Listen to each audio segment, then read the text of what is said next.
मुताबिक company has to prepare 4 financial statements. Number 1 company ने बनानी होती है income statement. Number 2 company has to prepare statement of financial position यानी कि बैलेंस शीट। नंबर 3 बनानी होती है statement of changes in equity and fourth is the cash flow statement, ये बनानी होती है। आप लोगों को मेरी आवाज आ रही है? स्क्रीन क्या शेयर हो रही है? Have I share the screen? Yes, sir. जी ओके।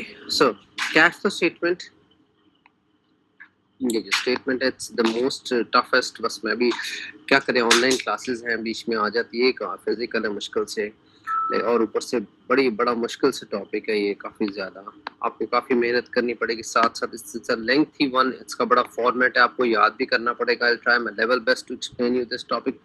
ज़्यादा टफ है, ज़्यादा मुश्किल टॉपिक है। Students, see, cash flow statement is prepared following International Accounting Standard number 7, जिसके मुताबिक हमें ये कहा जाता है अकाउंटेंट्स को, बिजनेस के अकाउंटेंट्स को, बिजनेसेस को, कि वो अपनी कैश फ्लो स्टेटमेंट इस तरह बनाएं। So they have provided a specimen format for that. उसमें 3 सेक्शंस होते हैं। नंबर 1 सेक्शन है cash flow from operating activities का। हम आज हार्डली पहला सेक्शन कर पाएंगे। Cash flow from operating activities basically हम इसमें डील करेंगे कि during the current year business में कितना कैश या बैंक में पैसा आया और कितना कैश या बैंक बैलेंस डिक्रीज हुआ है। ठीक है, तो जो अदर आइटम्स उनको डील नहीं करना, हमने सिर्फ और सिर्फ प्रैक्टिकली हम उन आइटम्स को डील करेंगे जिनकी वजह से बिजनेस में कैश इंक्रीज हुआ या कैश डिक्रीज हुआ है। इसका जो फर्स्ट पार्ट है वो थोड़ा सा रिकंसिलेशन का है। रिकंसिलेशन का मतलब होता है चीजों को आपस में रिकंसाइल करना, इनके मैच करना। What I mean to say is this, that students आप जरा बड़ी ध्यान से मेरी बातें आपने सुननी है। It's a tough topic, बार बार कह रहा हूँ, डरा नहीं रहा। It's a tough topic क्योंकि जरा मुश्किल है। देखिए बात सुने, मैं अब आपको अगर क्लासरूम में खड़ा होता तो मैं आपको कहता ये देखिए, look at my these two hands, मैं कहता ये बिजनेस का प्रॉफिट है और ये कैश फ्लो लेवल है, कैश लेवल है। अब स्टूडेंट्स आपको पता है जब हम डेप्रिसिएशन जो होती है, डेप्रिसिएशन होती है reduction in the value of non current assets.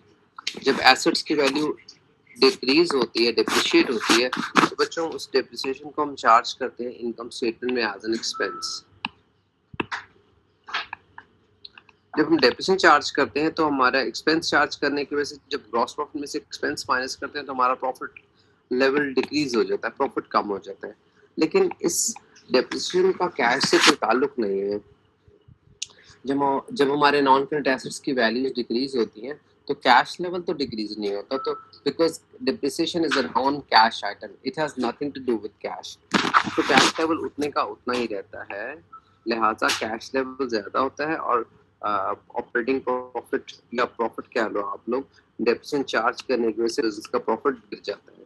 तो कैश तो कम नहीं हुआ, तो हम इसके लेवल को वापस कैश लेवल तक ले जाने के लिए हम जो डेप्रिसिएशन हमने चार्ज किए इस साल for the year income statement में, जितने हमने इस साल चार्ज किए वो वापस हमें ऐड बैक करनी होगी कैश लेवल फाइंड करने के लिए।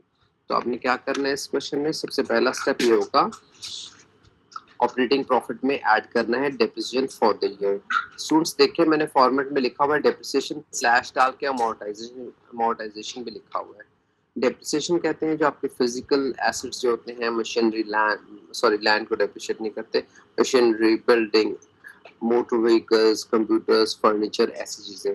और जो इंटेंजिबल एसेट्स होते हैं जैसे कि पेटेंट्स वगैरह जो आपने पढ़े थे, उनकी वैल्यू जो कम होती है उन्हें हम अमोर्टाइजेशन कहते हैं। ठीक है, ये टॉपिक लेकिन शुरू हमने करना है ऑपरेटिंग प्रॉफिट से।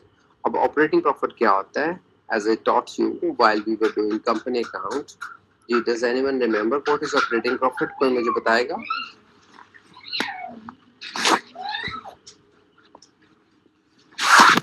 जी students, can anybody tell me what is operating profit?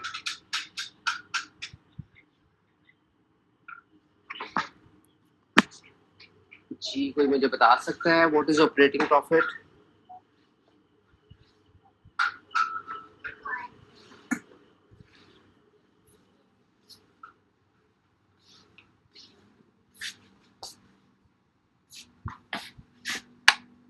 Company account में हम लोगों ने किया था स्टूडेंट्स ऑपरेटिंग प्रॉफिट, बड़ी दफा बताया, 3 4 5 8 10 दफा बताया क्लास में।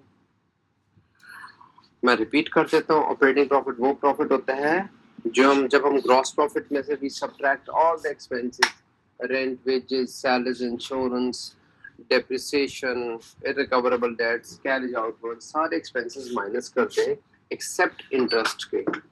इंटरेस्ट होता है जो हमने लोन के बदले इंटरेस्ट पे करना होता है, वो बिजनेस के लिए एक्सपेंस होता है। वो माइनस किए बगैर जो आपका प्रॉफिट आता है that is called operating profit. मैं रिपीट करता हूँ, हम सपोज करें इनकम स्टेटमेंट बना रहे हैं, सेल्स में से हम पहले सब्ट्रैक्ट करते हैं कॉस्ट ऑफ सेल्स, फिर हमारा ग्रॉस प्रॉफिट आ जाता है, ग्रॉस प्रॉफिट में हम ऐड करते हैं अदर इनकम, उसके बाद हम सब्ट्रैक्ट करते हैं अपने expenses, rent, wages, salaries, insurance वगैरह, डेप्रिसिएशन वगैरह, सारे एक्सपेंसेस आप माइनस कर दो सिवाय एक्सेप्ट इंटरेस्ट के। तो वो आप समझो आपने माइनस नहीं किया, तो जो प्रॉफिट आता है that is called operating profit. अच्छा स्टूडेंट्स, अब आपको याद आ पाया कि नहीं? Yes, sir. ओके, सो ऑपरेटिंग प्रॉफिट के बाद हम क्या करते हैं? थैंक यू माहिन, आपने जवाब दिया, कोई बोलता ही नहीं ऑनलाइन क्लास में ना। खैर, ऑपरेटिंग प्रॉफिट के बाद चूंकि हमने इंटरेस्ट माइनस ही नहीं किया था, तो ऑपरेटिंग प्रॉफिट में से हम माइनस करते हैं। आप देखो स्क्रीन पे, अगर आपको शो हो रहा है, मैंने लिखा हुआ है less finance cost. Finance cost का मतलब होता है इंटरेस्ट को हम कहते हैं, ठीक है। इंटरेस्ट सपोज करो, मैंने एग्जांपल ऐसे खुद से लिख दी कि सपोज ऑपरेटिंग प्रॉफिट 73,000 है और फाइनेंस कॉस्ट जो इस साल की है, इंटरेस्ट जो बनता है फॉर द ईयर वो 5,000 है। तो जब 73,000 में से 5,000 माइनस कर दोगे, आपका प्रॉफिट आफ्टर इंटरेस्ट आ गया 68,000। इसको प्रॉफिट आफ्टर इंटरेस्ट भी कहते हैं या प्रॉफिट बिफोर टैक्स भी कहते हैं। इसमें से कंपनी हैज टू पे टैक्स टू द गवर्नमेंट, तो गवर्नमेंट ने जो जितना भी टैक्स, जो भी परसेंटेज वगैरह, जो भी अमाउंट लिखी होती है कि आपने पे करनी है, तो सपोज 3,000 हमने टैक्स पे करना है, तो जब 68,000 में से 3,000 माइनस करेंगे तो फाइनल प्रॉफिट जो बचेगा that is called profit for the year. So students, operating profit जिसको हम प्रॉफिट फ्रॉम ऑपरेशंस भी कहते हैं, उसमें से फाइनेंस कॉस्ट यानी कि इंटरेस्ट और टैक्स माइनस करने के बाद जो आंसर आता है उसे final profit for the year कहते हैं। ठीक है, अब वापस चलते हैं। Let me share you the question. ये क्वेश्चन हमने आज किया था दूसरे सेक्शन के साथ जी। क्वेश्चन में पढ़ रहा हूँ, Manchi PLC are preparing their budgets for the forthcoming year ending 30th September 2014. They provide the following information. इन्होंने आपको 2 सालों की इंफॉर्मेशन दी है। Be careful with the dates, मैं हाईलाइट कर रहा हूँ। 30th September 2013 की इंफॉर्मेशन यानी कि SOFP गिवन है, और 30th September 2014 की भी SOFP यानी कि statement of financial position given है। पिछले साल के एंड में जो बिजनेस के पास नॉन करंट एसेट्स थे उनको दिखेगा प्रॉपर्टी प्लांट एंड इक्विपमेंट पड़ी हुई थी 3050 प्रीवियस ईयर के एंड में, और अगले साल के एंड में यानी कि इस साल के एंड में कह लो या ये फोरकास्ट काम किया जा रहा है बजटिंग, तो अगले साल के एंड में बिजनेस के पास प्रॉपर्टी प्लांट एंड इक्विपमेंट होगी, उसकी नेट बुक वैल्यू या कैरिंग वैल्यू होगी 3190। अच्छा स्टूडेंट्स, जब प्रॉपर्टी प्लांट एंड इक्विपमेंट कहा जाता है इसका मतलब ये होता है कि all tangible non current assets, ये एक जनरल टर्म है। इसका मतलब होता है कि सारे फिजिकल एसेट्स जो बिजनेस के पास पड़े हैं उनको हम कहते हैं प्रॉपर्टी प्लांट एंड इक्विपमेंट। इसमें बिजनेस के machinery, building, land, computers, furniture सब कुछ शामिल होता है। It means all physical, all tangible non current assets. उसके नीचे था गुडविल जिसकी वैल्यू प्रीवियस ईयर के में 400 थी, अब गुडविल की वैल्यू 450 हो गई हुई है। उसके नीचे देखें इन्वेस्टमेंट। स्टूडेंट, इन्वेस्टमेंट क्या होती है? देखें बात सुनो, टेक इट दिस वे कि इस कंपनी ने कहीं पे पैसे इन्वेस्ट किए हुए, मे भी कोई गोल्ड खरीद लिया हो, किसी और मुल्क की करेंसी को डॉलर या पाउंड में पैसे खरीद के रख लिए, या कहीं और किसी और कंपनी के शेयर्स खरीद लिए हों, वहां पे पैसे इन्वेस्ट कर दिए हों, which is an exceptional situation. आमतौर पे कंपनीज क्या करती हैं, पब्लिक को शेयर्स इशू करके उनसे पैसा इकट्ठा करती है। लेकिन अगर कंपनी के पास फालतू पैसा पड़ा हो, बड़ा कम केस होता है लेकिन ऐसा होता है, कभी कभार 1% या 2% ऐसा चांस होता है, व्हाटएवर भी है, जो भी है, कि कंपनी के पास एक्स्ट्रा फालतू पैसा पड़ा हुआ था, तो कंपनी ने वो पैसा कहीं और इन्वेस्ट कर दिया, किसी और कंपनी के शेयर्स खरीद लिए हो। एक्सेप्शनल केस है लेकिन याद रखिएगा बात, इसे हम इन्वेस्टमेंट कहते हैं। प्रीवियस ईयर के एंड में यानी कि 2013 की बैलेंस शीट अगर आप देखो, इन्वेस्टमेंट की वैल्यू थी 300 और अब कम होकर रह गई 240। खैर एनीवे, उसके बाद यू हैव करंट एसेट्स, फिर आपका इक्विटी सेक्शन है, फिर आपके लायबिलिटी सेक्शन है वगैरह वगैरह। अब नीचे आ जाते हैं state of changes in equity की का उन्होंने रिटेन्ड अर्निंग वाला कॉलम हमें बना के दिया हुआ है। सुनिए, जो कॉलम गिवन है ये रिटेन्ड अर्निंग वाला कॉलम है। इसमें ऑटो पहले ही मैंने देखो मार्क किया हुआ है। प्रॉफिट फॉर द ईयर आपको नजर आ रहा होगा, इस साल का प्रॉफिट फॉर द ईयर है 214,000 214। These values are in thousands, zeros ऊपर लिखे हुए 3। So profit for the year 214,000 है। हमें क्वेश्चन शुरू करना होता है ऑपरेटिंग प्रॉफिट से। ध्यान से देखिएगा students, cash flow from operating activities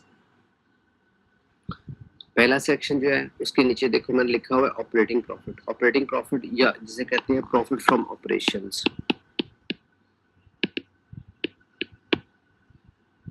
from operations जी, यहाँ से शुरू करना होता है।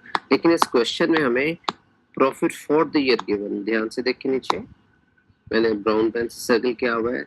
स्टेटमेंट ऑफ चेंज इक्विटी को और से देखें, मैं वहाँ पे बीच में छोटे छोटे स्टार्स बना देता हूँ येलो कलर से। मैं किन की बात कर रहा हूँ, मैं इस वैल्यू की बात कर रहा हूँ। So profit for the year given है। अब हमें ना चाहिए ऑपरेटिंग प्रॉफिट जिससे क्वेश्चन शुरू करना है। तो अब देखो फिर से सवाल देखो, मैंने आपको क्या सिखाया थोड़ी देर पहले कि ऑपरेटिंग प्रॉफिट में से इंटरेस्ट और टैक्स माइनस करने के बाद जो आता है वो प्रॉफिट फॉर द ईयर होता है। मैं अभी जो आपको एग्जांपल करा रहा था, इसी एग्जांपल को दोबारा से देखिएगा। मैंने कहा था कि सपोज करें ऑपरेटिंग प्रॉफिट 73,000 है, उसमें से इंटरेस्ट और टैक्स माइनस करने के बाद आपका आता है प्रॉफिट फॉर द ईयर। अगर आपको क्वेश्चन में प्रॉफिट फॉर द ईयर दे दिया है और लेकिन ऑपरेटिंग प्रॉफिट फाइंड करना है, यानी कि नीचे से आपने उल्टा वर्क बैक करके ऊपर जाना है, तो आपको क्या करना पड़ेगा, आपको प्रॉफिट फॉर द ईयर में जो इंटरेस्ट और टैक्स माइनस किया है वो वापस आपको ऐड बैक करना पड़ेगा। नीचे देखें ब्लू से मैंने वर्किंग सॉरी ब्लू से सर्कल कर रहा हूँ, ये वर्किंग इसमें शो की हुई है। अगर आपको पेपर में क्वेश्चन में प्रॉफिट फॉर द ईयर दे दिया गया है, प्रॉफिट फॉर द ईयर आता है ऑपरेटिंग प्रॉफिट में से इंटरेस्ट और टैक्स माइनस करके आता है।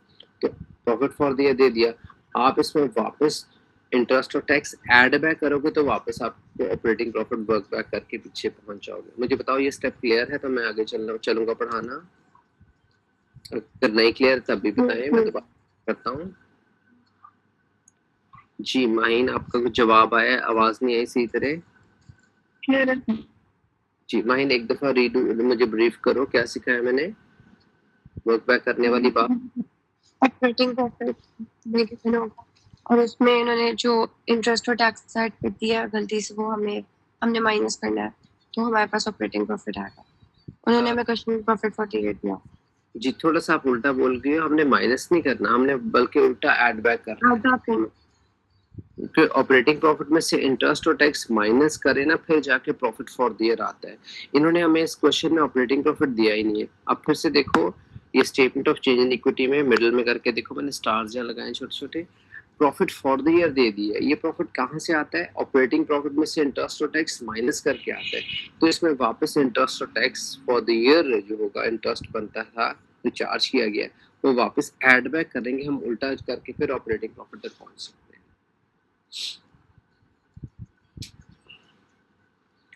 अब देखें जी, ये तो था बजटेड प्रॉफिट। अब ऊपर आपको मैंने स्टेटमेंट ऑफ फाइनेंशियल पोजीशंस आपके सामने स्क्रीन पे शो कर दिए हैं। अब यहाँ से क्वेश्चन पढ़ के मुझे आप interest for the year calculate करके बताएं कितना बनता है, कितना interest for the year minus किया जा चुका हुआ है, हमने वापस ऐड बैक करना है interest for the year.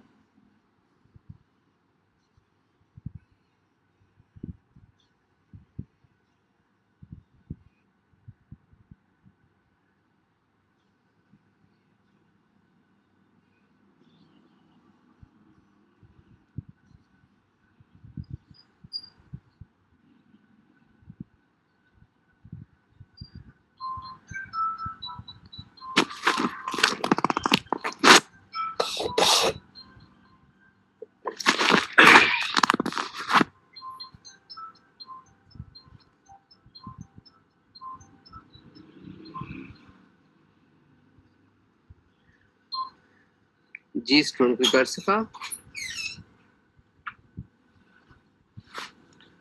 Interest मैं बता देता हूँ, देखें, look at the balance sheet, I mean statement of financial position, short abbreviation में कहेंगे एसओएफपी। एसओएफपी देखें 2014 वाली देखिएगा, उसमें लायबिलिटीज का सेक्शन देखें, मैं प्रीवियसली मार्क्ड चीजें खत्म कर रहा हूँ और दोबारा मार्क्स लगाने लगा हूँ।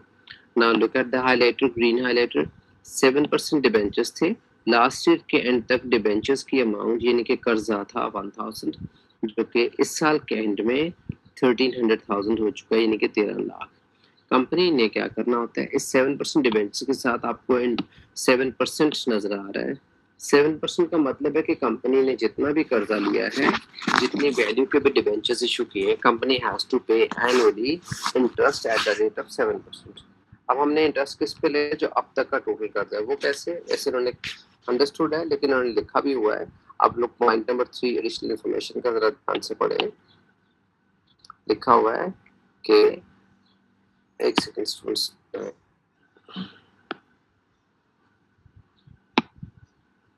जी इन्होंने लिखा हुआ है Manchi PLC issued additional 7% debentures on 1st October 2013. Interest for the year will be paid on all the issued debentures on 30th September 2014. कि 30th September 2014 तक जितने भी आपके क्या कहते हैं डिबेंचर्स इशू हुए होंगे, उन सब पे कंपनी ने 7% इंटरेस्ट देना है। तो अब बेटा मुझे कैलकुलेट करके बता दो। अब तो डिबेंचर्स की वैल्यू थी इस साल के एंड तक 1300,000, 13 लाख। इसका 7% देखिए इंटरेस्ट फॉर द ईयर कितना बनता है।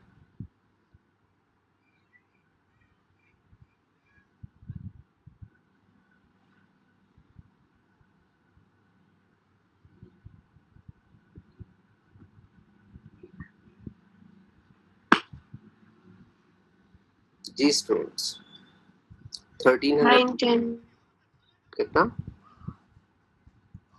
91 91, यस 1300,000 13 लाख है, यस। इसका मैं राइट साइड पे लिख भी देता हूँ, इसका 7% makes 91। So interest for the year 91 था। तो हम क्या करेंगे, हम इस साल के प्रॉफिट में, अब देखो नीचे statement of change in equity में आपको यहाँ स्टार्स लगाए हुए, profit for the year given था 214। अब राइट साइड पे आपको वर्किंग देखने नजर आ रही है, 214 में मैंने ऐड किया हुआ 91, क्योंकि उन्होंने ऑपरेटिंग प्रॉफिट में से इंटरेस्ट और टैक्स माइनस करके हमें ये 214 बताया। तो हम वर्क बैक करके हम ऑपरेटिंग प्रॉफिट यानी कि प्रॉफिट फ्रॉम ऑपरेशंस फाइंड करने लगे। तो जितना इंटरेस्ट उन्होंने माइनस किया हम वापस ऐड बैक कर रहे हैं। इंटरेस्ट हो गया। अब चलते हैं टैक्स की तरफ। जी टैक्स के लिए इन्होंने नीचे वाली एडिशनल इंफॉर्मेशन का पॉइंट नंबर 1 जरा माहीन आप पढ़ना, जरा रीड इट लाउडली।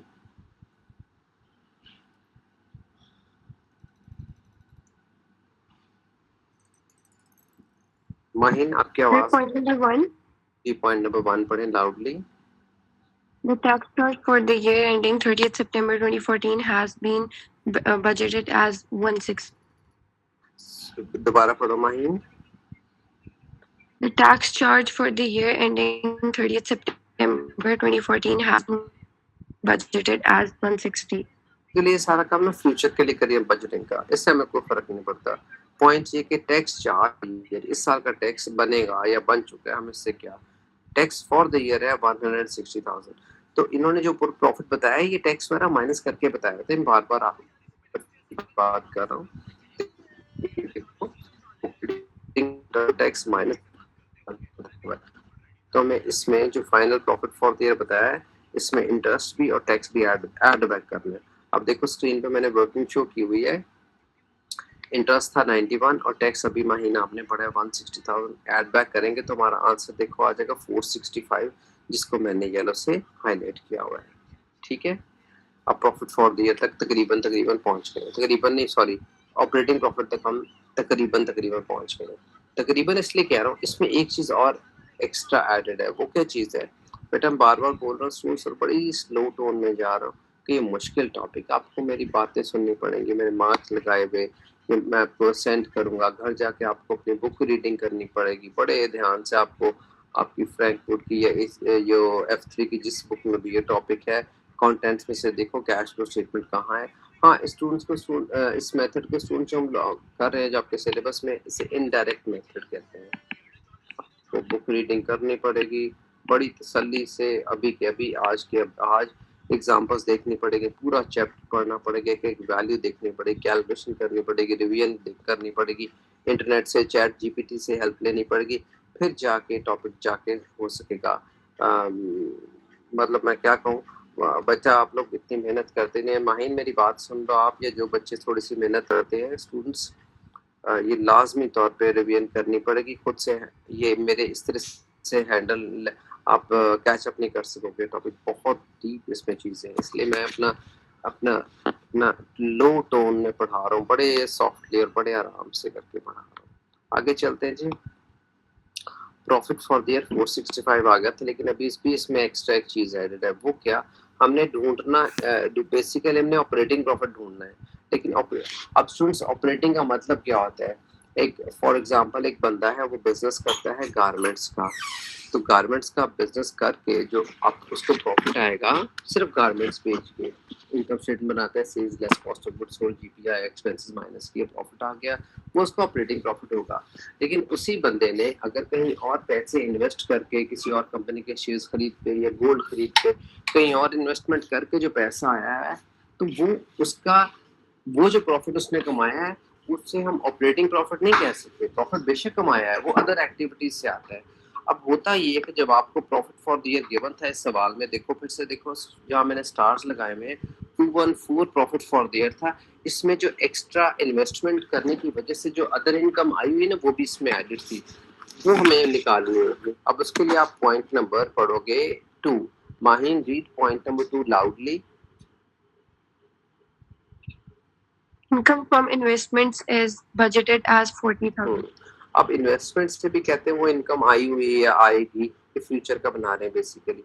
तो वो जो इन्वेस्टमेंट से इनकम है वो भी इसमें टोटल प्रॉफिट में एडेड होती है। हम आखिरकार हर तरह का प्रॉफिट ऐड करते हैं, तो ये वाला 40,000 जो है ना, जो इन्वेस्टमेंट की वजह से है, ये भी एडेड है, तो हम वो भी इसमें से 465 में से निकालेंगे, फिर जाके हमें प्योर ऑपरेशनल प्रॉफिट मिलेगा। वो प्रॉफिट जो बिजनेस ने कमाया है या कमाएगा because of the routine operational activities, इसे कहते हैं हम operating profit. You need to cram it up, रट्टा मारना भी पड़ेगा, देखना भी पड़ेगा, आपको बुक्स रीडिंग भी करनी पड़ेगी, फिर ये बात चल सकेगी हम। इसलिए मैं अब आगे चल रहा हूँ, मैं बहुत डिटेल में अपनी तरफ से ट्राई कर रहा हूँ, इससे ज्यादा पॉसिबल नहीं बच्चों। So let's start this question. तो अब हम इतना एफर्ट करने के बाद सिर्फ इसकी पहली वैल्यू लिख पाएंगे। जब आपने कैश फ्लो स्टेटमेंट बनानी है, उसमें पहली हेडिंग आपने देनी है ऑपरेटिंग प्रॉफिट, जिसे हम प्रॉफिट फ्रॉम ऑपरेशंस कहते हैं। जो हमने अभी ताज़ा कैलकुलेट किया विच इज 425, वो आपने ये यहाँ पे लिखना है 425, दैट्स इट। फिर आप एक दफा दोबारा बता देंगे 40,000 आपने क्यों माइनस किया? जी श्योर माहिन, श्योर। देखो बेटा, बात सुनो। जब हम कोई कंपनी, बेसिकली आपको ना statement of changes in equity given थी, ये अगर आप इमेजिन करो Mahin, statement of changes in equity, वरना मैं बना देता हूँ आपको, ये जल्दी से बना देते हैं, इसमें कौन सा लंबा टाइम लगेगा। ये आपकी स्टेटमेंट ऑफ चेंज इक्विटी है, इसमें वेरियस कॉलम्स होते हैं, आपको याद होगा। एक कॉलम रिटेन्ड अर्निंग का भी होता है। इसमें सबसे पहले हम लिखते हैं ब्रॉड डाउन यहाँ पे, उसके नीचे लिखते हैं प्रॉफिट फॉर द ईयर, यहाँ ऐड करते हैं। जब ये प्रॉफिट फॉर द ईयर लिखा जाता है ना, उस बिजनेस का कंप्लीट तमाम प्रॉफिट होता है, रूटीन की एक्टिविटीज की वजह से जो प्रॉफिट कमाया, इन्वेस्टमेंट से जो प्रॉफिट आया, गोल्ड बेच दिया किसी ने, उससे कुछ सब हर चीज का प्रॉफिट शामिल है। अब इन्होंने जो प्रॉफिट बताया था ना, 4 किधर गया यार, ये 214, इसमें इन्वेस्टमेंट की वजह से जो प्रॉफिट है वो भी एडेड है। इन्वेस्टमेंट की वजह से प्रॉफिट कितना आया, वो पॉइंट नंबर इन्होंने 2 में मेंशन किया है कि इन्वेस्टमेंट से प्रॉफिट आया था 40,000। हमें चाहिए, इस क्वेश्चन की रिक्वायरमेंट ये है कि हमें ऑपरेटिंग प्रॉफिट लिखना होता है यहाँ से, कि रूटीन एक्टिविटीज की वजह से कितना प्रॉफिट है, जो एक्स्ट्रा इधर उधर गोल्ड शोल्ड खरीदने से या किसी और कंपनी में पैसे इन्वेस्ट करने से, वो नहीं, बिजनेस की ऑपरेशनल एक्टिविटीज से कितना आया। तो इसमें जो प्रॉफिट उन्होंने बताया है, इसमें 216, इसमें 40,000 वो भी एडेड था। तो हमने अल्टीमेटली जब हमने ऑपरेटिंग प्रॉफिट फाइंड किया था ना 465, उसमें से हमें वो भी माइनस करना पड़ा ताकि हमें प्योर ऑपरेशनल प्रॉफिट मिल सके। कुछ बात क्लियर हुई कि नहीं बेटा?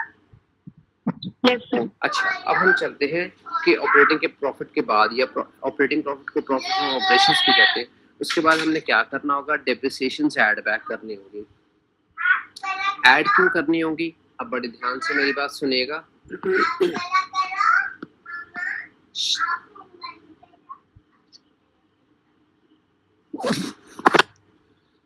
अच्छा बेटा, अब हम क्या करने लगे, अब हम एक पार्ट करने लगे जिसे कहते हैं रिकंसिलिएशन। स्टूडेंट्स, रिकंसिलिएशन का मतलब आपको शायद पता हो, चीज़ों को मैच करना, बराबर करना एक दूसरे को। सो फॉर एग्जांपल ये बिजनेस के प्रॉफिट का लेवल है। अगर मैं क्लासरूम में आपके सामने खड़ा होता तो आप अपने दो हाथ दिखा रहा होता कि मेरा लेफ्ट हैंड देखिए, look at my right hand. एक तरफ मैं प्रॉफिट शो कर रहा हूँ, दूसरी तरफ कैश लेवल है, प्रॉफिट और एक कैश लेवल। अच्छा, अब स्टूडेंट्स, जब हम डेप्रिसिएशन होती है, हम डेप्रिसिएशन एक्सपेंस के तौर पर चार्ज करते हैं अपनी इनकम स्टेटमेंट में। डेप्रिसिएशन एक्सपेंस में चार्ज करते हैं फॉर द ईयर, इस हर साल चार्ज करते हैं डेप्रिसिएशन। तो डेप्रिसिएशन चार्ज करने से बिजनेस का प्रॉफिट क्या हो जाता है, कम हो जाता है। लेकिन क्या डेप्रिसिएशन चार्ज करने से, कोई मुझे बताए, क्या कैश भी कम होता है या ज्यादा होता है कैश?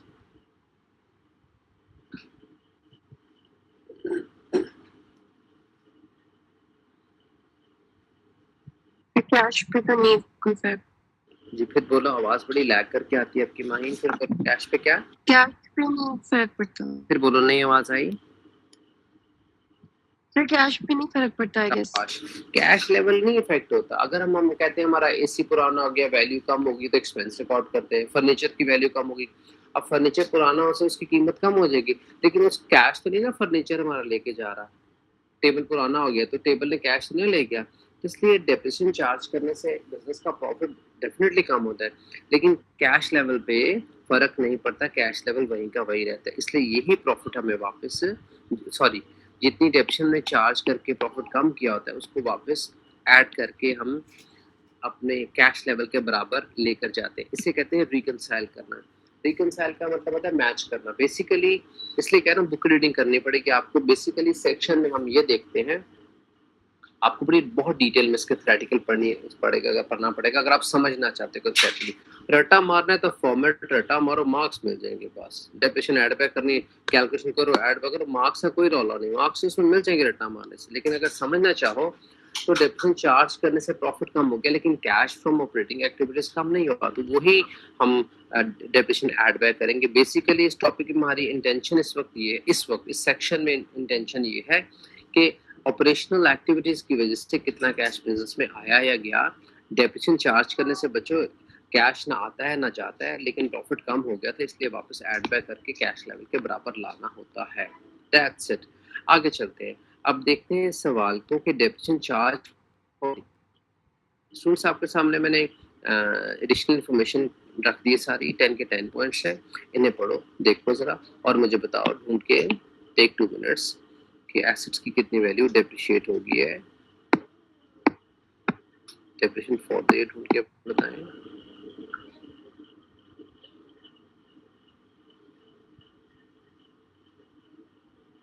फिफ्थ पॉइंट में जी देखो कितनी है फॉर द ईयर। अब सुनो बेटा, फिफ्थ में नहीं है, ये पॉइंट नंबर 8 में है, not on the fifth point. अब ध्यान से देखो ये क्या चक्कर है फिफ्थ और 8 पॉइंट का। फिफ्थ पॉइंट में लिखा हुआ था, देखिए इस क्वेश्चन में 2 सालों की statement of financial position given है। अगर आप डेट गौर करो, 30 सितंबर 2013 की, पिछले साल के एंड की, और इस साल के एंड की 30 सितंबर 2014 की। अब देखो इन्होंने लिखा था, पॉइंट नंबर 5 आप पढ़ो। The following note was extracted from the financial statements at 30 September. At को मैंने पहले भी हाईलाइट किया था, पिछले सेक्शन को भी ये बात समझाई कि जब एट का वर्ड लिखा होता है, आपको क्लासरूम में जब डेफिनेशन का टॉपिक पढ़ा रहा था तभी मैंने ये बातें कही थी। एट का मतलब होता है उस वक्त तक कितनी थी डेप्रिसिएशन। सो पिछले साल के एंड तक एक्यूमुलेटेड डेप्रिसिएशन थी बिल्डिंग की 250,000। देखो येलो से हाईलाइट किया मैंने। सो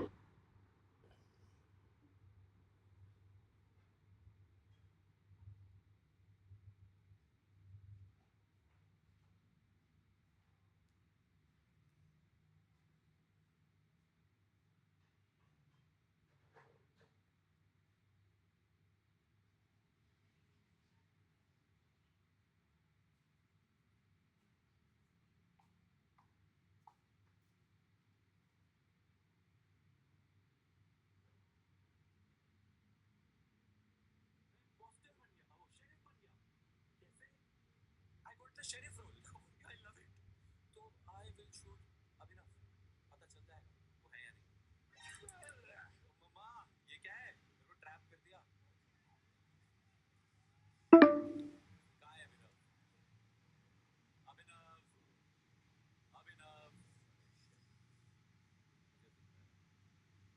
कोई भी मेरी तरफ आया मैं तो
से